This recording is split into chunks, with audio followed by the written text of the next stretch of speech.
Want me to record it to the cloud? I recorded it to the computer then. Should I record to cloud? Yeah. Hold on, pause, please. So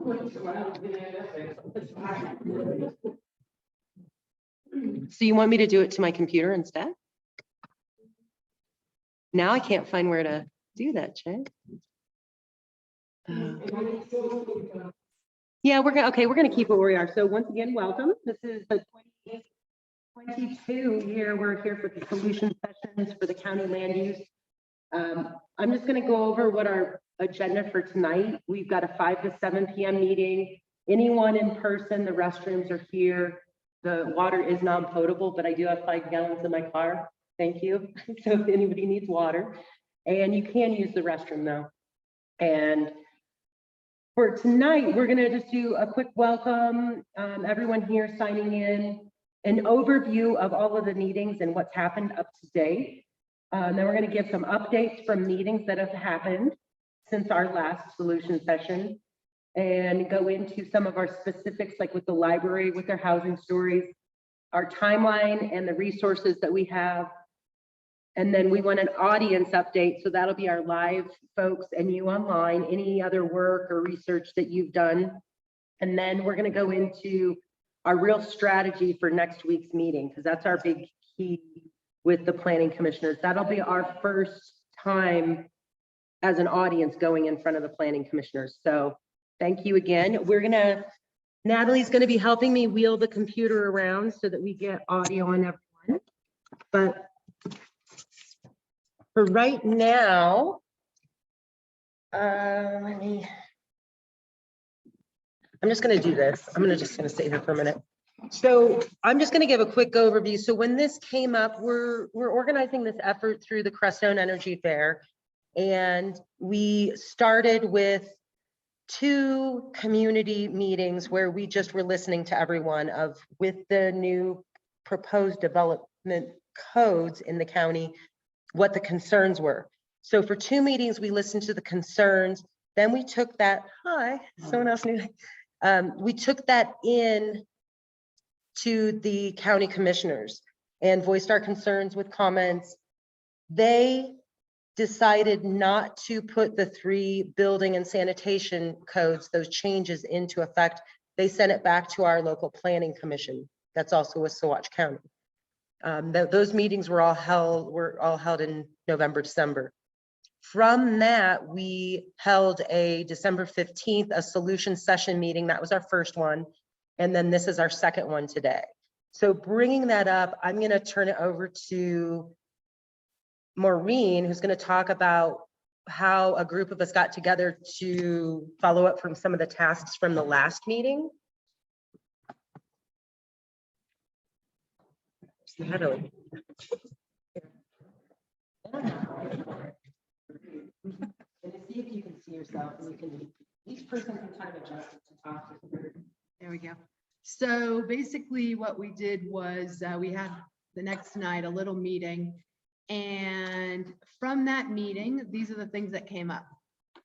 That we needed a web page, which we do have, which is on the crestoneenergyfair.org site under land use. So all of this information is now being housed there. The next thing we did was create a Facebook open group that's public so everyone can start commenting. And that is called. That's right here. Saguache County Mindful Land Use Solutions. Yeah, kind of a mouthful, but we tried to get to the concept there. Then the next thing we talked about was there's a big need for people to share their stories. And what we were sort of noticing was that was coming up in meetings, but we were sort of needing to work. And so how could we go through and make a space for that? So the library district, Baca and Saguache, will now be having a thing called a podcast. And this will be the first theme of that podcast called Saguache County Stories. And next week on Monday and Tuesday, folks can come RSVP for a spot to be recorded for the podcast and really share their stories. whatever that story might be. And then the other big piece that we had was an opportunity got presented to meet with another land, thank you, planning commissioner. And so that meeting happened yesterday. So we gathered a bunch of information from that meeting about kind of how this process will play out. So one of the key things that really happened from the last meeting and kind of getting everyone's feedback, and then a few of us kind of sitting down at a table over at the former Mystic Rose, was laying a good foundation, right? So we've got a really nice foundation for people to kind of tap into. And then it doesn't matter when you started, you can get all the information. So it's boom, it's right there via the webpage, the documents, the meetings that we're doing. The library is, jumping in full bore with this finding home theme to record people's stories. And then, and then the Facebook group, we're hoping to, if anybody here, it's public, so you don't have to join the group, but anybody posting it and utilizing it and putting it on their own stuff will just keep growing it. So we just wanted to cross a lot of, move out of the private group mode to make it so that anybody could access stuff. And and then it feels like, commissioners, besides people who are coming here, also are willing to meet with us about stuff. So I think we covered a lot of territory to meet everyone's needs. Good. Oh, thank you. I did write an article, and I wrote an article, part of a bigger concept. Thank you, for documenting our process. Gosh, right. Like that was what I was working on. But so part of a project that I have with the Crestone Eagle is called Healing Through Evidence-Based Actionable Reporting. So I wrote the first series on that. And so the first one was sort of talking about what we're doing. And then every month we'll have an article kind of under that heading, really, rewarding for great behavior, right? Like, so the idea is instead of a gotcha thinking, which is a little bit how everything started, it's more like, hey, this amazing model is happening and really cool things are going on that have never been done before. So that's what I'm highlighting. And then we're gonna, Kizan gave me permission to send it around to the other newspapers of the Little Lake. So that's my task for this week. But so we've really got everybody came to great, with a great groundwork. So it doesn't matter when anybody jumps in, right? Like nobody's missing anything if they came late to the table. They can really find out everything. And as we keep going, we'll just keep adding. So. So we're going to continue just with a few more updates for everyone before everyone else introduces. This is Jay Sanders. He's going to give us an update from our meeting. Well, there's 9 commissioners. So there's 9 planning commissioners, and these are the people that are rewriting the codes right now. And so it's them working together, right, to update the code, because it kind of does need to be updated. It's been a while, and there are problems in the county that are being addressed, or that they're trying to address. And so we met with Joe Buckley yesterday and got a lot of really valuable information from him. The big thing is sanitation. That's just the big thing, that people aren't getting their permit for whatever, or they're just they're not getting their composting toilet or incinerating toilet permit, or they're not even installing the proper things. One of the things that came up is that composting does not work here in the wintertime. It's too cold to really compost properly. Things need to be warm enough, and so that is an issue. I don't personally think we need to eliminate the option of doing that, but we need to create a way to do it better. And I don't know if Donovan's on here, but he's been working on a better waste system for a long time. So we want to, that's a big thing that has to get addressed. He kind of said he actually isn't too concerned about the minimum square footage. There was opinions about how families should live in bigger houses. They don't think that it's okay for a family to live in a 500 square foot house, But, so that was, I guess, the impetus of raising the minimum square footage, but yeah. So, but he said he doesn't even care that much. He would give that one up, and he would say we could even go down to 500 square foot minimum. Yeah. Yeah.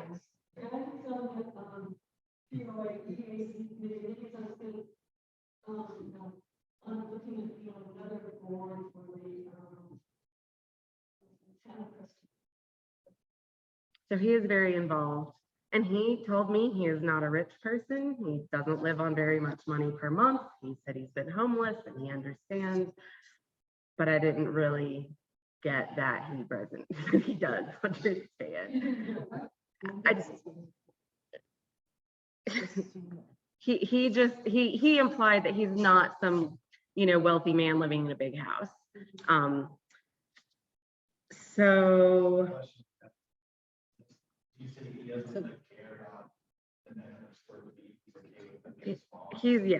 he's willing to give up that. Well, he said he's willing to like let that one. Yeah. So let's hold off on some of the questions and everything else, so we can just get through it and then start to dig into each of these a little bit more. That way our folks at home to probably can't hear what you're saying. And there was, you know, a big issue with tiny houses because they're like campers, they're on wheels and you can pull them in and out. He said that. Let's see. First. Part of the thing with, yeah, the reasoning for requiring a residence before a shed or a garage is because they don't want people living in sheds, which is an interesting judgment too. But also I think that the greenhouses are a bigger problem, and I can understand. So I'm really interested in, let's say no greenhouse can go up until your residence is finished, but not sheds and garages.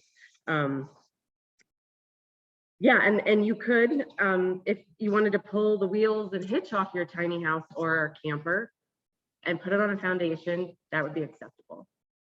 It's just, yeah, the wheels and the hitch.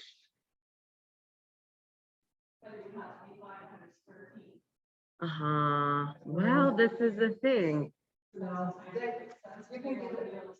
So this is again, I think the questions. Yeah. Because then you're not going to hear them at home. That's okay. I know there's so many. There's, oh, so you can do ADUs.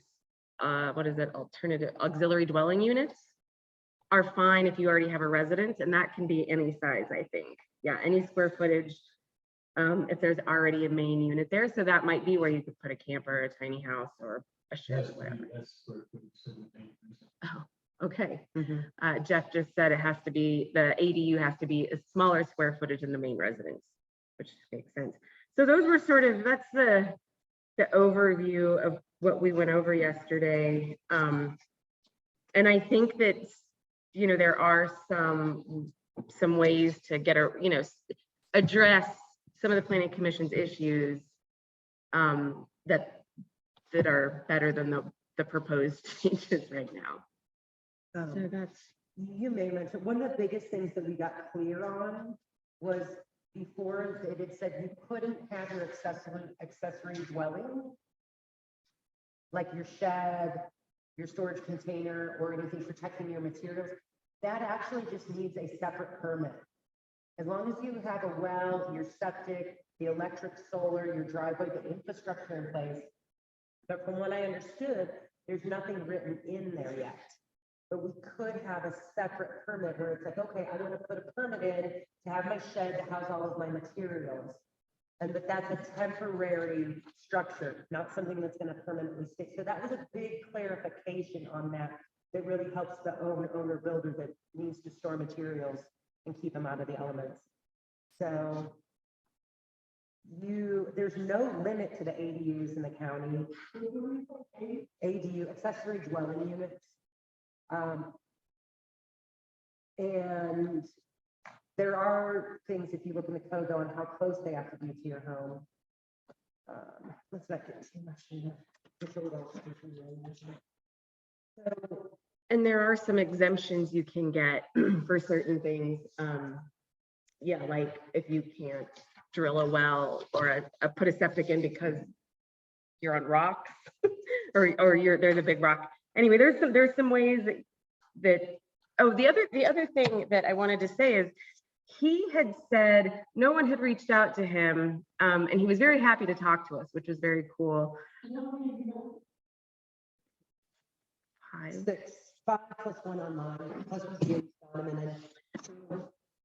And so, you know, and he didn't understand why we weren't able to get a hold of anybody, but I've just, again, searched the county website and I can't find names of planners or how to get in touch with them. So, but that's one of the things he suggested we do is to go talk to the planning commissioners for your district or your region in the county and let them know, you know, things. But and he said the best way to find out who that is for you is to go to the next meeting. basically, so this is a bridge building day. It was us understanding a little bit better how our structures and systems work, how we create these relationships. It led into some really good conversations. You know, a lot of people that are coming on these are in the POA, and with them having similar things in place, it started to spark a lot of ideas and create some bridges on how maybe we can be more involved with the POA as well. And with some of those. So to me, it's like we're creating something new again in the moment and trusting. Jay's gonna probably be able to get back to your questions online now. Yeah, go for it. In the swatch paper, yeah, this is what I was gonna say. In the swatch paper, the Board of Commissioners is seeking more planning commissioners. And so there's saying to apply, write a letter to the county commissioners saying your interest and stating what your qualifications are, send it to Amber Wilson, by mail is what it has on here. But I posted all of this to the Energy Fair website on the land use page. It's all up there and we'll get posted to Facebook too.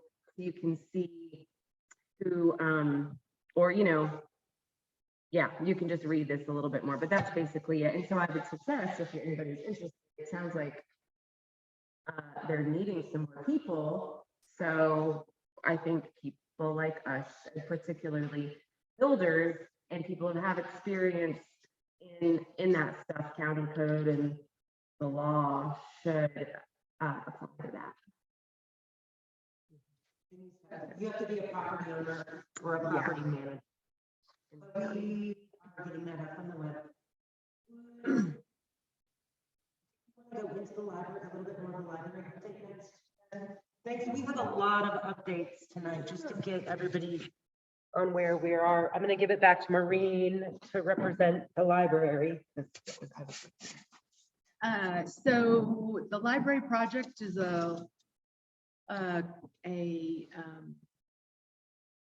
amalgamation of a project that I had started a few years ago and something that the library wanted to do, which they wanted to capture histories of people for the northern San Luis Valley. And I had started doing interviews for a podcast about finding home and issues that were happening in the Baca. And so they took that up. They've created a really lovely little logo called Saguache County Stories. It's the evolution of land and people in northern San Luis Valley. And yeah, and so the first theme is finding home. And it's a very formal project. It'll be on their website. We'll have other links to it. But I'm really encouraging everyone to come and talk, because it's a moment to kind of capture not, you know, just the intensity of the issues happening right now, but kind of this incredible history that has drawn people here. Why did they end up here? What is that piece? And that a lot has happened in the last 40 years, right? Like there's just so much that's happened in this area that historically really capturing that would be an amazing thing. So we're starting out very specifically with this housing issue, but it will then move into people. And, you know, I know that Eden will probably begin capturing people's ideas. You know, they come and then we'll do the podcast recording. But yeah, people are like, oh, you should talk to so-and-so, right? You know, because once these voices pass away, we don't have them anymore, and we don't really know what it was like here. So I think that holding on to our history is also helping us in this moment, in a positive way as opposed to just everyone being up in arms. It's like there's a great history here and people were drawn here for a really specific reason. And so capturing that history and having it housed at the library is a pretty big deal. And so, yeah, you know, it's people's stories about their housing, but then if people have ideas of members of our community, you know, for all of Sioux Watch, we want to capture them so that we can then go from there. So it'll have some funding, grant stuff, but it's pretty cool that our library is so receptive, and the interviews will happen in both branches, right? With my personal fantasy of making a mobile trailer to go around people who can't get to the library. So I think that's everything. Yeah. Oh, yeah, let her talk. Yes, yeah, tell her to get on. How do we, I know, but how do we transfer it so she's talking? She just has to unmute mine. Eden, why don't you go ahead, Eden, why don't you go ahead and speak directly on this, since you're on the call? Okay. Hey, hello. So can you hear me? Yeah, because we got a great speaker this time. Oh, cool. So we actually have 2 dates set up for next week to get started on this topic. We'll be at the Vaca Grande Library on Monday, which is actually, I think, the 10th. I have the 11th out, but I think that's the 10th.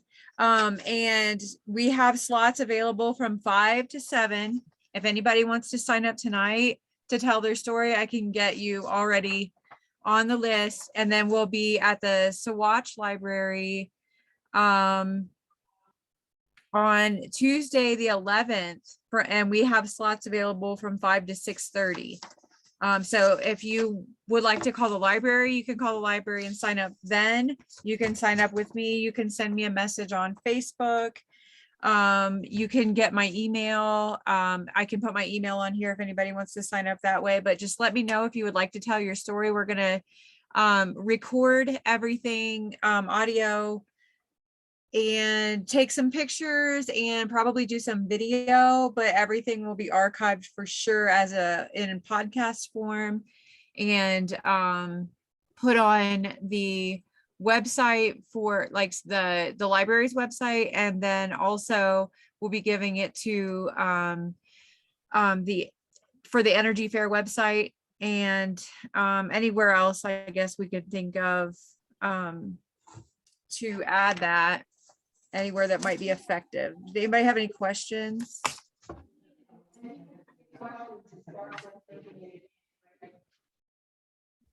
I don't think it's hard for them to hear. Can you- And people spark their thinking about. I have my hand up. Just hold on. I'm gonna let her ask her question. Really quick though, Ian, can you give us your phone and the email or the website, and we're gonna post all of that here in person? Or put it in the chat, maybe, whatever. Yeah, I can put it in the chat. Do you want me to do that? Yeah, that'd be great. And Okay. even also, everybody can get questions that we created, right? You're housing those to help spark their thinking in advance when they sign up, right? Oh, yeah. And do you want me to email those, or do you want me to put those in the chat? Oh, The let's questions? let's put them in the chat. That's great. Okay, all right. Let's do it. If we Great. can copy it easily. And then I'm gonna leave this here so Natalie can transcribe some of this information onto our, here. Lisa, I Okay. have a question. Yep, can you hold, is it directly about the library? No, it's about the codes.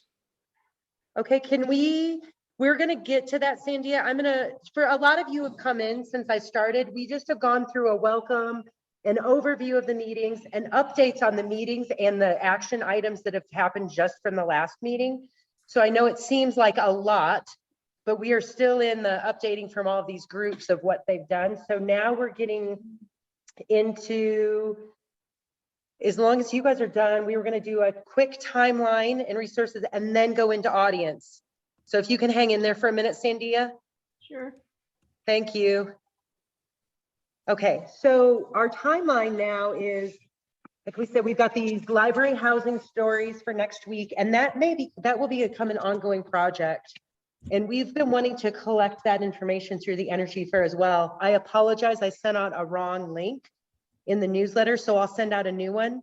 But anyone who has built alternative, is using passive solar, is using maybe all other alternative things like the tiny homes, or you're living in these different situations, we've been trying to document that information as well. So there's surveys you can fill out. That'll just help us demonstrate some of the history. And then we go next week to the Planning Commission. So from tonight, we want to at least save this last half hour. We'll probably go into a half an hour of updates from audience and questions, and then try to save this last hour into going into the questions and specific comments for next week. So next week is Thursday, January 13th from 5 p.m. The Planning Commission meeting is at Road and Bridge, and that's 305 3rd Street in Saguache. They've very much said that's very crucial for us to be there and to voice, but it won't be an interactive question and answer session. It will be a time for us to comment, as this is their work session. And so from there, maybe at the end of tonight, we'll say, okay, what are our next steps? After we all talk, what our next meetings and what the rest of our timeline is. So I would like to start with our audience with Jeff. If you had some things, because Jeff Shook is one of our planning commissioners that represents Phillip Grove. He's been attending our meetings, and a lot of him has some really good input from what we've scrounged up, if you don't mind starting us off, and then we'll go into our live and online audience from there. Thanks.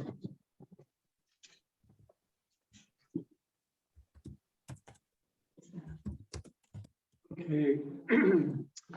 Yeah, as mentioned, January 13th is a planning commission work session. It is the result of the county commissioners passing back 3 or 4 of the points of a recent land development code update that they felt were needing more input to be able to resolve a better outcome for more people. The key issues, of course, are the sanitation subject about composting toilets, the 900 square foot minimum, which they had proposed to insert into the code, and then the accessory buildings not being permissible before your primary residence is built.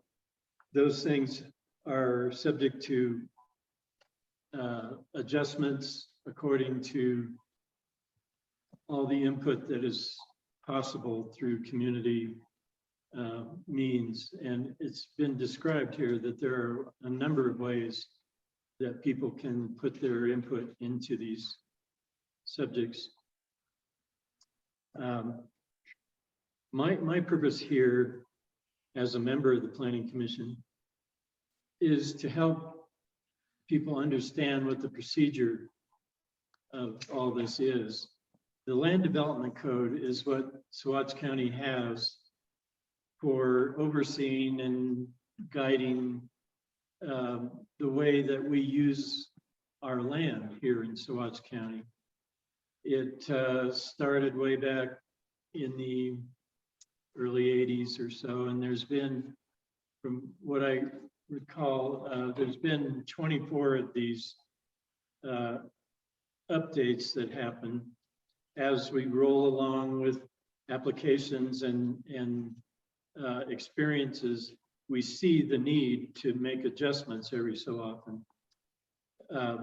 And that's what we're in right now. We're in an adjustment on the Land Development Code right now.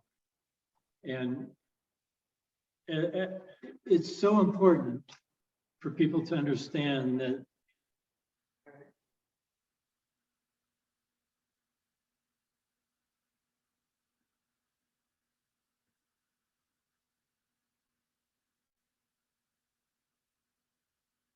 Sound is off.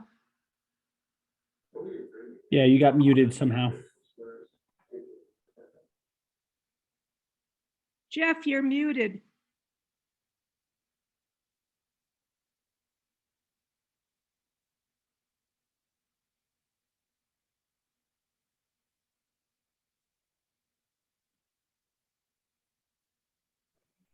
My apologies. I had to add a second computer, so. Can you hear me now? Yes. Okay. I don't know what you missed, but I'm just describing the public input process. And this particular effort is, has shown a great improvement in citizen input over previous sessions that we've had. And am I still on? Yes. Okay. So it's so appreciated that everybody do whatever they can to help form this process. And so for everybody to write something or to attend the meetings, that's the greatest one. When lots of people show up to a meeting, that's a fantastic show of support. And it shows all the Saguache County officials that there is interest and that there's people willing to participate in the process. So I'd like to say thank you to everybody that has contributed to all this. So then the rest is really up to the group and the outcome of the January 13th meeting.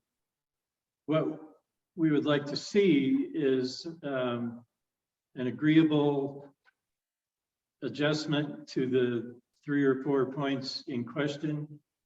And as far as I understand, that will go on to another public hearing where everybody has another chance to participate in the process. And then if it's like previous actions, that goes on to the Board of County Commissioners for them to review and have a public hearing of their own. And then if all goes well, it gets adopted into the Land Development Code. And so that part of it will kind of bring this process to a conclusion for now. The document, the Land Development Code, is a very malleable piece of work. It can be adjusted, it can be added to. There's a lot of things that can happen over time. And generally experience dictates that. If something's not working through the application process, then adjustments will need to be made. And oftentimes there'll be 3 or 4 different subjects, as was this process, that are going to be reviewed and adjusted. And I think that's all I have.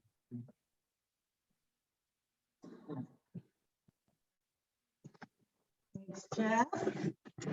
Okay, let's go back now to Sandia. Thanks for your patience. Sure. First of all, Jeff, thank you. Thank you very much for coming. And what you're leading into is what I'm interested in, is what are some good strategies. It's not enough to go in and say we protest. One of them was, as you say, to have a very good showing. They need to see people. They get very affected by a good turnout. The second thing would be, of course, some letters. But Jeff, you've been on the Planning Commission for many years. Do you know some things that particularly work well in the letters, or some different arguments, or any suggestions you have? Because I think that's what we need, are good strategies. Well, you said it right, Sandy. It's all about positive inputs. We're not in this to do battle with each other. And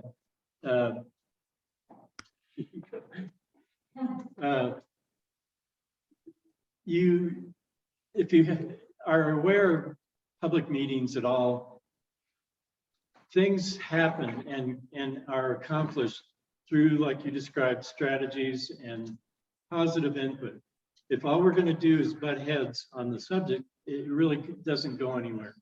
Right. So the best possible strategy is cooperation and positive input.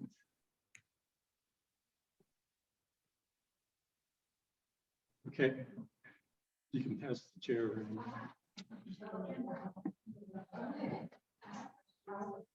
Okay. Is there a Zoom link? When the planning commission meets and people Zoom in? Yes, we have up until now. Now, there's been discussion about discontinuing Zoom simply on the premise that they would rather people show up in person and not do this remote. I see a difference in that. We're a county that we're all 20, 40, 60 miles apart from each other, and transportation becomes an issue. And timing, you know, like this time of night, a year, we're going into the darkness, and it just doesn't, the Zoom feature brought on by our pandemic has proven to be very effective. I'm not sure if it's an impatience with the Zoom process or what, but it has been part of our meetings, all of our meetings, ever since Zoom got started up. I can't find a link anywhere for that. It's usually in the Planning Commission agenda. Yeah. Another question is this a good, since the codes are being updated to address issues, could this be an opportune time to look at some other codes that might need tweaking? Well, I described that we had multiple things that this current round of review has brought out. I can think of one other. There's animal sanctuaries is another subject that we've been looking at quite a bit, having to do largely with wolf sanctuaries and how to best manage those kind of things. Most of what is proposed, there's a whole draft of the Planning Commission proposals, and they're highlighted in different colors in the draft. I believe you can get the whole draft online, and so you can see what the other items are that are being reviewed right now.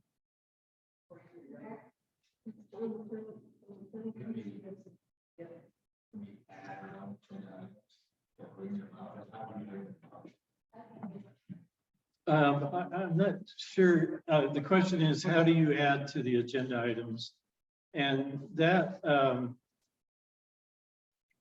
generally starts at the top. The Board of Commissioners, under the Council of the Land Use Department, comes up with all the things that we need to review. And then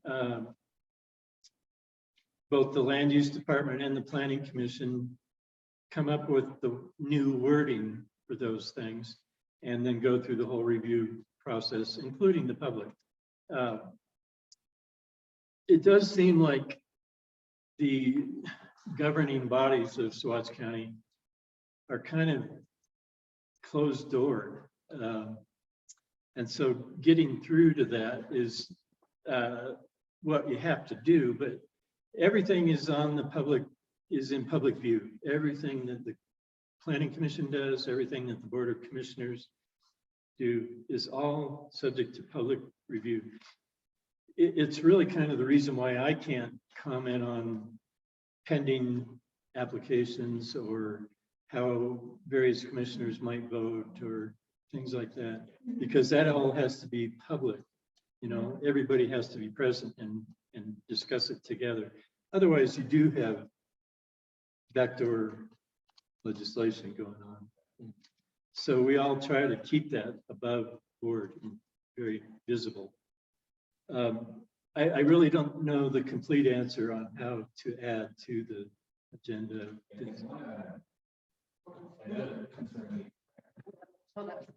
I just want to make sure we're just shifting, because if we're going to continue with other audience. It's mostly a question. Maybe say your name. My name is Brett.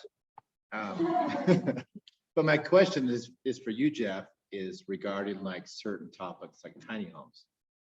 Do we want to strategize and bring that up? Have they brought it up? Is it a concern? Like they brought up campers and RV vehicles, but I don't know if they addressed tiny homes directly. It's, a tiny house is considered a recreational vehicle. If it's on wheels. So a tiny house is an RV, is a recreational vehicle. Okay, yeah, because it says like 60 days, it can only be on a property livable for 60 days. And the state code says, I think it says like 180 days, possibly. So that's what brought the 900 square foot subject up. Yes, Because there's a question really okay, so that's what this part of the update is designed to help us to find a way to put it into writing. The other land development code puts some guidance.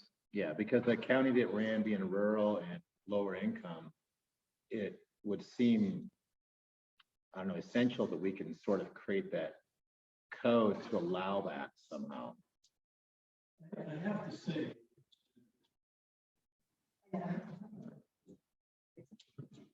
consider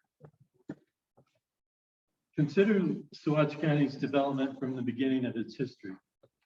There've been log cabins and rammed earth and sod houses, and these are all tiny homes, you know, and it's been part of our history all along. This term, tiny homes, is a fairly new term. And it largely applies to pre-manufactured housing that comes ready to go on wheels and you just park it somewhere. And there's whole communities of them now springing up. There's been talk that they don't necessarily want to see a bunch of them show up, but I think that's part of the learning process where once the need is seen for things like that, then it then becomes an awareness, and you look into it, you study it, you figure out how best to deal with it. Saguache County also has no structural building code.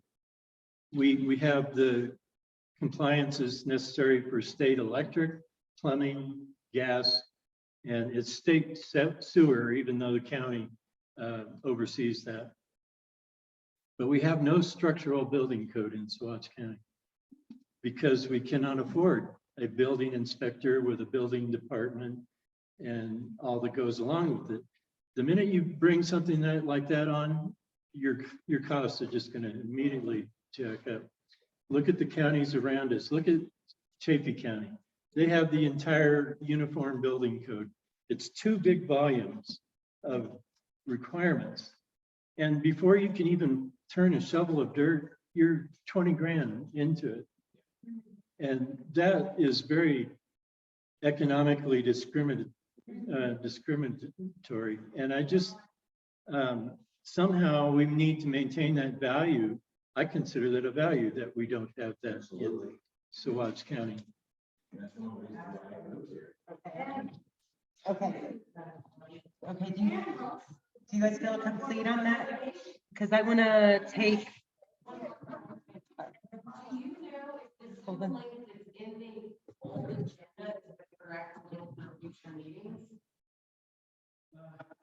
For sure. I don't know why they would change that, but you can certainly find out through the land use office, through Andrew Wilson, Virginia Adams. They should have. Yeah, I'll send out a new we'll find out the Zoom link and I'll send out a reminder about next week's meeting and do that email. So if you are not on our email list, once again, send that to creststoneenergyfair@gmail.com or put it in the chat. So I want to switch to our at-home Zoom audience. Any other comments, questions before we go on? Oh, Sandia. Yeah, Sandia, were you complete? Because we did kind of switch over to Brett there.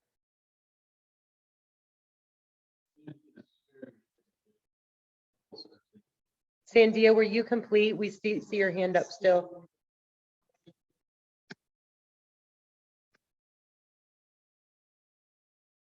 But we would need you to unmute. Okay, is there anyone else in the home on the Zoom that has comments, questions, other research, other things that you've done since the last? I do want to just give a reminder, we are going to avoid the telling your personal stories or the concerns. We're going to really shift the last hour of our call tonight into what our questions are and the comments for next week and delegate those to certain people so that we get our time in. But anyone at home that has an update, if not, if you know how to raise your hand on there, great. If not, maybe put it in the chat. But anyone in our live audience, because I know we're skipping individual introductions too, just because it takes so much time. But welcome. Anyone else here in person?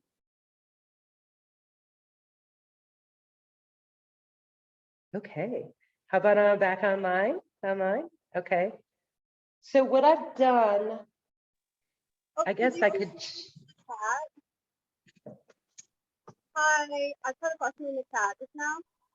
Hi, Sarah. Okay, go ahead. We can hear you. Oh, okay, I put it in the chat, but I'll speak it.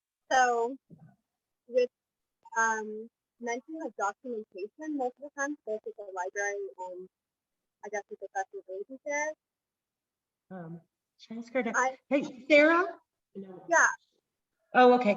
It's a little muted. I don't know if it's the way you're speaking into your microphone. Can you go again? all right, this might be better. Can you hear me? Yeah, that's so much better. Thank you. Okay, cool. It was my speaker. Yeah, so with the offer of documentation, the interest in documentation of people's stories that live in Saguache County, to me, I wonder how much privacy is an important component of that, or how much protection and support for people whose stories are not perhaps up to code. You know, how much that's considered, because I think there's a large amount of people that in one or more ways are not up to code, and sharing their stories might be some level of incriminating, or just maybe shouldn't be done so lightly if those things like privacy or support aren't considered. I'll speak to that for a minute unless anyone else wants to, because I am one of these people that is living illegally in a tiny house on wheels. And I put my story out there. So I think it's going to be up to each individual person. And that's part of what we're running into is we have so many people that have been here 15 years, 20, 25 years, and this is the way that they've done it. And this is the way that they've, you know, one step into the next, and it's not on all of these new timelines and codes. And so I think each person's gonna have to determine that on their own, Sarah, on what information they're willing to give versus maybe they want to just give it anecdotally.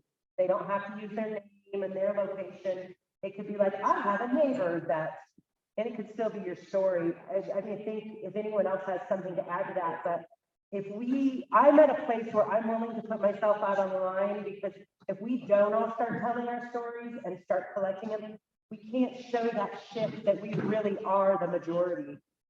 I think there's a lot of people in this same situation. Maureen was going to speak to this a little bit. I'm really glad that you brought it up.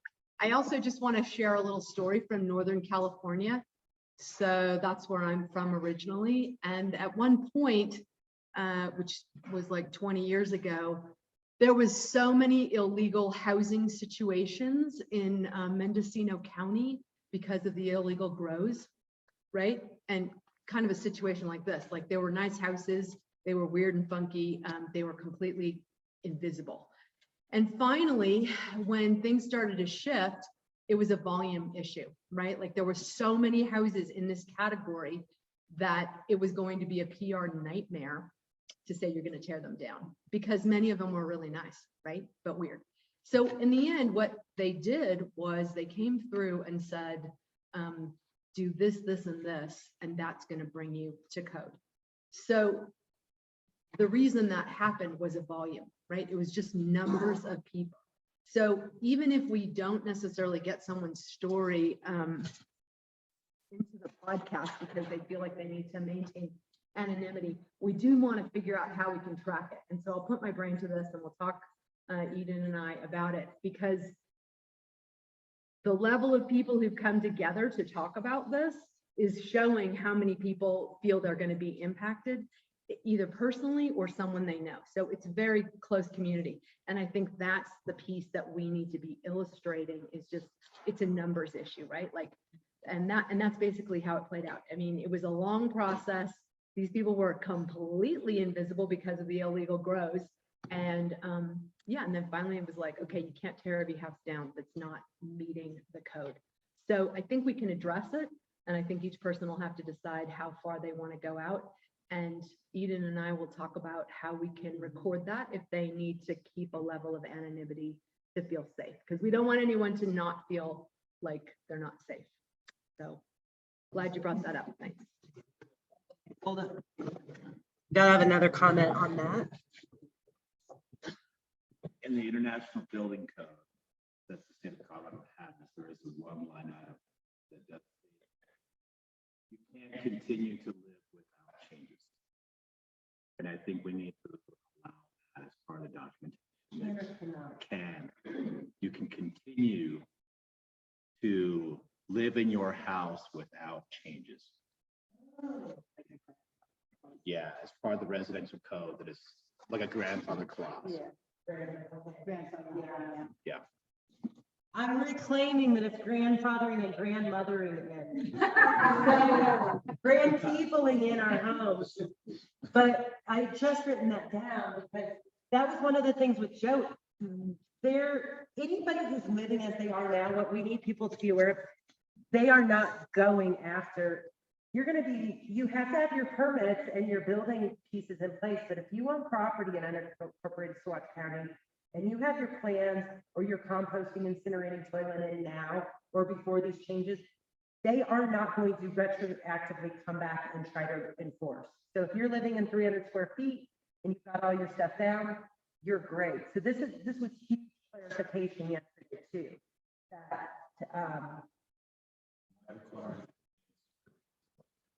they might work, okay, so They might make you bring certain things up to code, like for fire safety or sanitation, but they won't.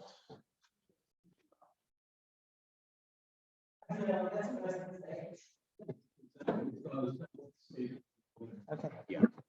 Yeah. Thank you. Okay, who's next? Is there anybody else online with questions? We're gonna go. If there aren't any other questions, comments, things from audience or in person right now, I'd like to take a 5-minute break and then come back. So let's say maybe 10 minutes, a 10-minute break, coming back with, I've got the categories, we have our main areas, but we need to really be writing our questions and comments and how we're going to present those. So if we can start to think of that piece. The other beautiful thing is it sounds like we have more time than we thought. And Jeff, maybe you can clarify this. When is the next public hearing with the planning commissioners? Or Jay, can you find that online? We can't find that online. That'll be determined after this works. Okay, so they'll determine their next public hearing after this work session. because there may be a triangle of things that have to happen where things go back to the Board of Commissioners, correct? Then they may pass things back to Planning Commission. So there's a difference between work sessions and public hearings and Board of Commissioners. So we're all trying to understand this as well. And in the 10 minutes, let's come back at 6:10. You can go to our website, you can go to the county's websites. CreststoneEnergyFair.org. We have a new page, thanks to Jay, called Land Use. If you want to go there, you can start to get all of these links and other information, but we're going to put you on a little break for 10 minutes and we'll come back.